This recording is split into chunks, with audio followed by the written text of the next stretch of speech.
नमस्कार दोस्तों। आज एक ऐसी घटना की कहानी हम आपके सामने लेकर आए हैं ना कि सुनकर आपका दिमाग खराब हो जाएगा। अभी से कुछ साल पहले की बात है। श्रुति नाम की लड़की के साथ ये डरावनी घटना घटी थी। क्या कुछ हुआ था, डिटेलिंग में आइए जिया की जुबानी जानते हैं। तो ये जो घटना घटी थी श्रुति के साथ आज से कुछ साल पहले घटी थी, जैसा तुमने बताया। उस टाइम पे वो क्लास 6 में थी। क्लास 6 से पहले उसकी ज़िंदगी अच्छी खासी बीत रही थी, लेकिन उसकी ज़िंदगी कैसे क्लास 6 में पहुंचने के बाद बर्बाद होने वाली थी उसने कभी इमेजिन तक नहीं किया था। ये लोग गुजरात के महसाना नाम के शहर में आराम से अपनी ज़िंदगी बिता रहे थे। भाई बहन मम्मी पापा, फैमिली में 4 लोग थे और बहुत ही ज़्यादा खुशहाली से रह रहे थे। लेकिन जैसे ये क्लास 6 में पहुंचती है, उसका बचपन अच्छा नॉर्मल जैसे सब बच्चों का रहता है। उस टाइम पर क्या होता है, उसकी मम्मी पापा की काफ़ी ज़्यादा लड़ाइयाँ चालू हो जाती हैं। काफ़ी ज़्यादा रोज़ बहस हो रही है, रोज़ लड़ाइयाँ हो रही हैं, बहुत नेक्स्ट लेवल तक की लड़ाइयाँ हो रही हैं और बच्चे सिर्फ देख रहे हैं। क्योंकि भाई भी इससे बड़ा है श्रुति से, लेकिन इतना भी बड़ा नहीं कि माँ बाप की लड़ाई के बीच में कूद जाएगा। ये लड़ाइयाँ धीरे धीरे करते करते बहुत ज़्यादा बढ़ जाती हैं। टाइम बीत जाता है, कई महीने निकल जाते हैं, लेकिन ये लड़ाइयाँ बंद नहीं होती है।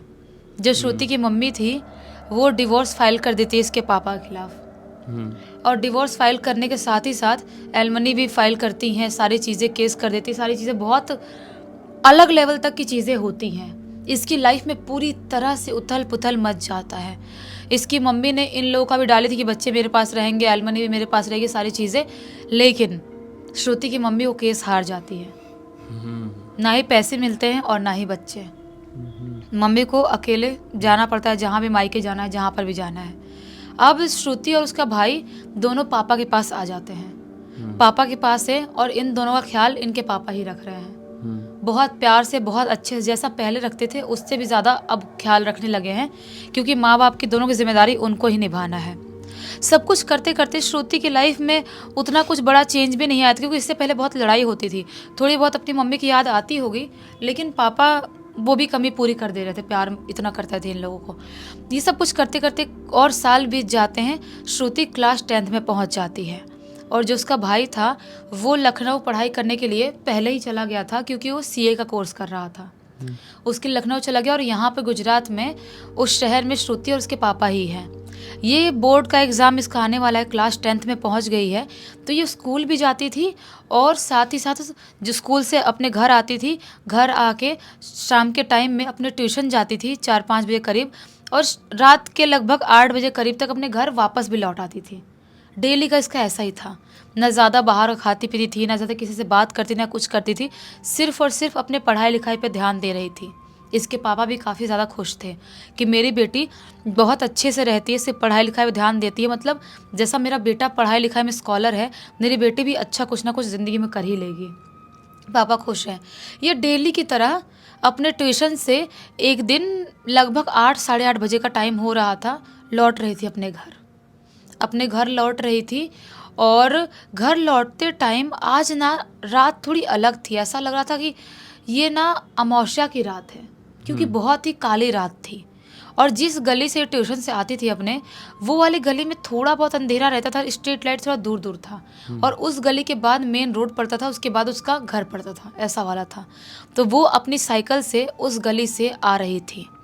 उस अंधेरी गली से अभी आ ही रही है, उसको उसके पीछे से आवाज़ सुनाई देता है, श्रुति, श्रुति बेटा।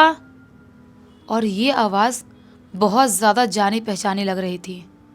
ये आवाज़ श्रुति की मम्मी की थी।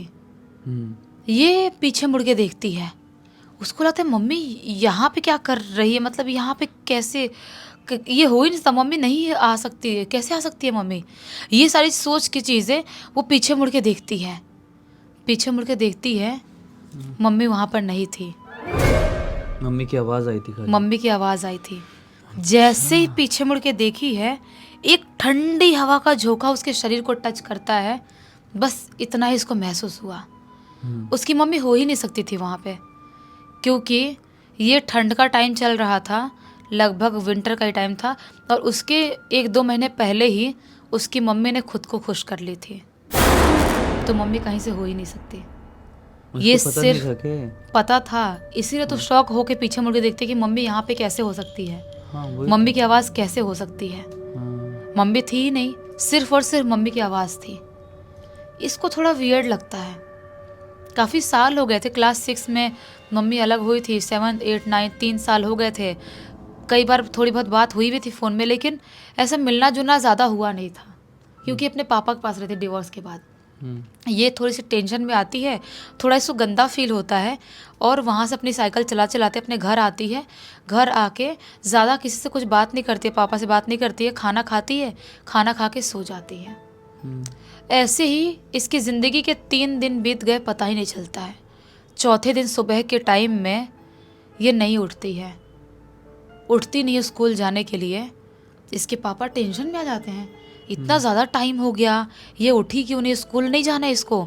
उसके कमरे में जाते हैं, उसके कमरे में जाते हैं, देखते हैं कि गहरी नींद में सो रही है। उसको टच करते हैं उठाने के लिए, तो क्या पाते हैं, उसका शरीर आग की तरह जल रहा है। इतना ज़्यादा फीवर है उसको, श्रुति को बहुत ज़्यादा फीवर है। पापा टेंशन में आ जाते हैं कि ये क्या हो गया मेरी बेटी को, मतलब अचानक से इसको इतना ज़्यादा बुखार कैसे आ गया, उसका पूरा शरीर जल रहा है। फटाफट डॉक्टर को फ़ोन करते हैं, जो पास में डॉक्टर थे, और उनको बुलाते हैं घर पे। डॉक्टर इंजेक्शन लगाते हैं और ट्रीटमेंट देते हैं, दवाइयाँ देते हैं। धीरे धीरे करते करते 1-2 दिन में श्रुति थोड़ी नॉर्मल हो जाती है। उसका भाई भी आने वाला था, अपनी पढ़ाई वहाँ पे जो था उसका लखनऊ में कोर्स, वो लगभग वहाँ ख़त्म हो गया था।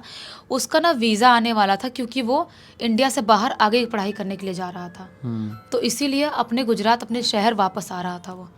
तो उसको तो पता था भाई आने वाला है, वो खुश भी थी, तबीयत ख़राब से उठी थी लेकिन थोड़ी बहुत खुश भी थी। ये सब कुछ करते करते 2-4 दिन और बीतते हैं। इसका बिहेवियर ना बहुत चेंज आ गया था इसके बिहेवियर में। ये सीधे मुँह पर अपने पापा से बात नहीं करती थी, चिड़ के, चिल्ला के, अगर कुछ पूछ रहे थे ज़ोर से चिल्लाती, बोलती क्या करना है मेरे को नहीं पता, या चिल्ला के बात करती थी। इसके पापा को समझ में नहीं आता था कि मेरी बेटी ऐसा कैसे मेरे से बात कर सकती है, जिसने कभी मुझसे इस तरह से बात नहीं करी। और इसकी तबीयत ख़राब कैसे हुई थी, ना ये बाहर खाती है, ना अपने दोस्तों के साथ ज़्यादा घूमती है, सिर्फ पढ़ाई लिखाई करती है, स्कूल से घर, घर से वापस ट्यूशन, ट्यूशन से घर, बस इतना इसकी ज़िंदगी में है।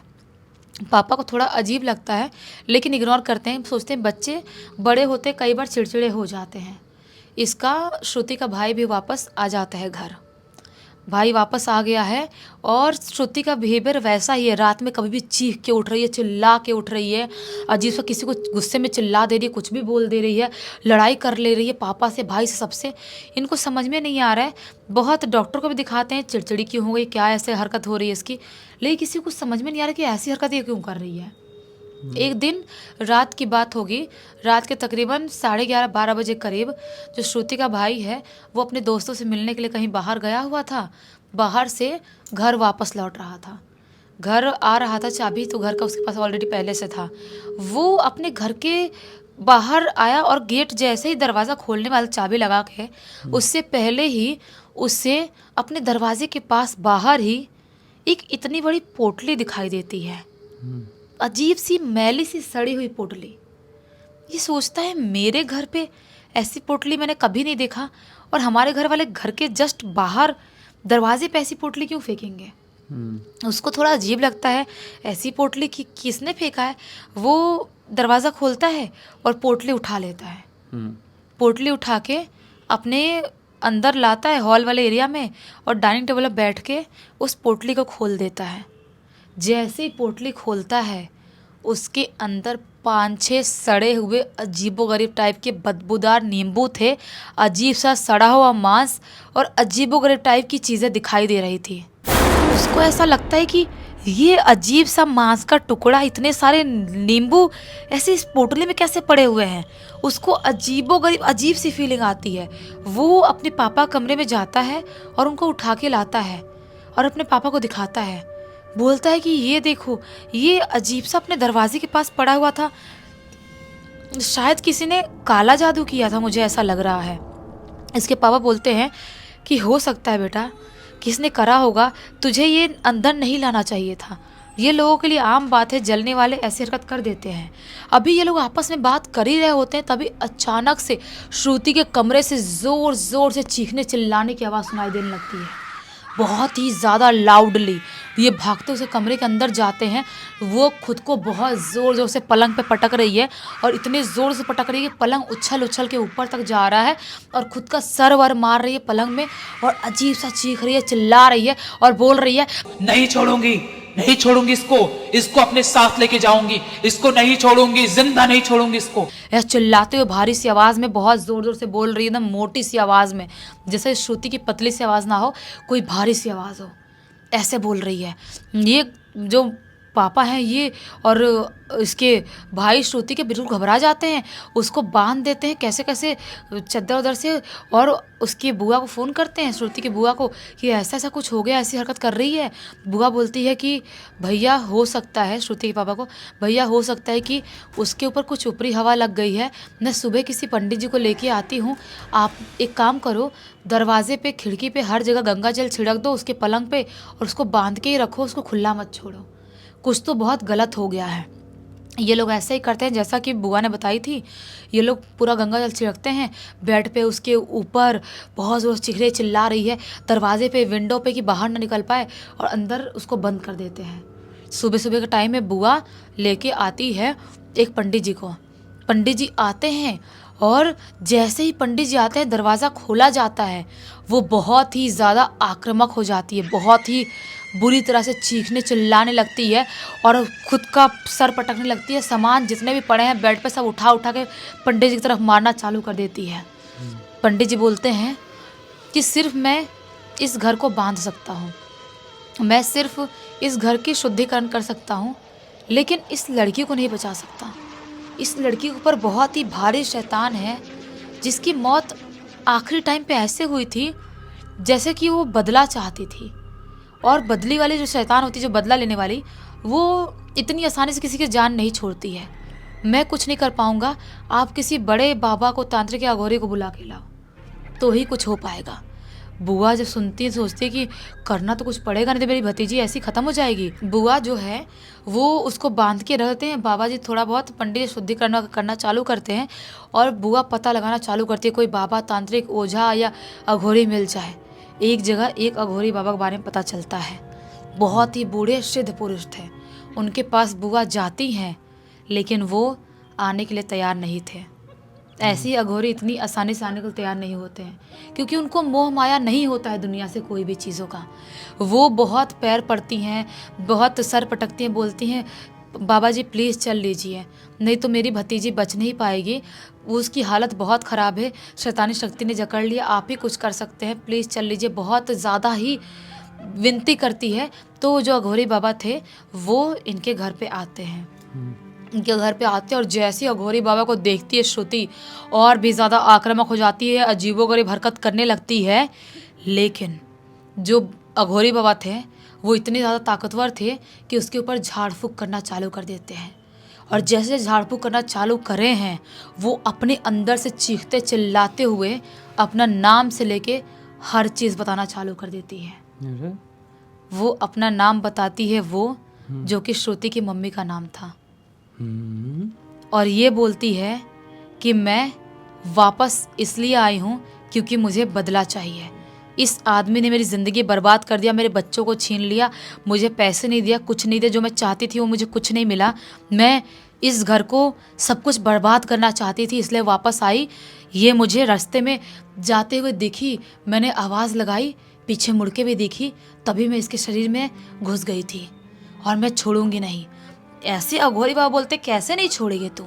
पकड़ते हैं बाल और बहुत ही मंत्र पढ़ते हैं और ऐसा लगाते हैं लेके भभूत, और पूरा एकदम झाड़ फूँक इस तरह से करते हैं कि उसके अंदर, श्रुति के अंदर से उसकी मम्मी की आत्मा निकल जाती है। अघोरी बाबा बोलते हैं कि सिर्फ श्रुति की मम्मी की आत्मा नहीं थी, किसी ने काला जादू भी तुम्हारे घर के बाहर किया था, वो आत्मा भी इसके अंदर घुस गई थी, इसीलिए इतनी ज़्यादा आक्रामक हो रही थी और पंडित जी कुछ नहीं कर पा रहे थे। पंडित जी घर की शुद्धिकरण कर लिए, बाबा जी ने झाड़ फूँक कर लिए, उसके बाद जाके इनका घर और श्रुति थोड़े नॉर्मल होते हैं। श्रुति का भाई था, अब्रॉड चला जाता है अपना पढ़ाई लिखाई करने के लिए, और श्रुति भी अभी ग्रेजुएशन कर ली है और अभी उसकी ज़िंदगी में सब कुछ ठीक है। लेकिन उन लोगों ने वो वाला घर कुछ टाइम में छोड़ दिए थे। उनको लग रहा था कि इस घर में बहुत ज़्यादा नेगेटिविटी आ गई है और दूसरी जगह रहना चालू कर दिए थे। पूरी तरह से श्रुति अभी ठीक है, उसके पापा भी ठीक है, उसका भाई भी ठीक है। और जो पूरी की पूरी स्टोरी है, ये वही श्रुति की जो बुआ है उन्हीं की लड़की वंशिका ने लिख के भेजी है। चलो अच्छा हुआ वंशिका ने ये कहानी आज लिख के भेजी, एक बहुत ही अच्छी सीख सभी को मिली होगी। तो इसे एक नोट के साथ इस कहानी का अंत कर देते हैं। अब तक इस वीडियो को देख लिए थे तो लाइक ज़रूर कर देना, चैनल को सब्सक्राइब करके बेल आइकन दबा के ऑल के ऑप्शन में क्लिक करना, और इंस्टाग्राम की लिंक वीडियो के डिस्क्रिप्शन बॉक्स में मिल जाएगी, वहाँ पे भी जुड़ जाना। और आपके पास भी कोई ऐसी कहानी टॉपिक या जानकारी हो तो लिख भेजना, हो सकता है हमारा अगला वीडियो कल आपके हिसाब से ही बन रहा हो। तो चलिए कल फिर से मिलते हैं, तब तक के लिए बहुत बहुत धन्यवाद। धन्यवाद। आपका दिन शुभ हो।